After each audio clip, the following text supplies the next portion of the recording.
Hi friends, welcome to Jaya's garden.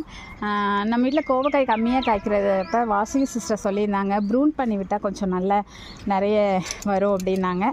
So அதனால் இங்கே பாருங்கள், இந்த அளவுக்கு நம்ம கட் பண்ணுறோம். இனி எந்த மாதிரி வருது அப்படின்னு சொல்லி நம்ம பார்க்கலாம்.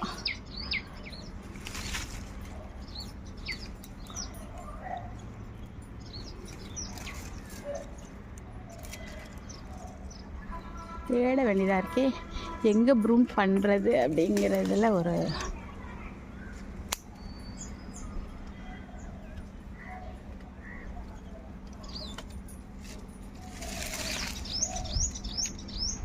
இந்த மாதிரி காய்ப்பு முடிஞ்சதை நம்ம ப்ரூன் பண்ணி பார்ப்போம். இது வரைக்கும் நான் இதை பண்ணலை, கோவக்காய்க்கு அந்த மாதிரி நான் பண்ணதில்லை. காய்ப்பு முடிஞ்ச அப்புறம் ஏதோ 1-2க்கு பண்ணி பார்ப்போம். சக்ஸஸ்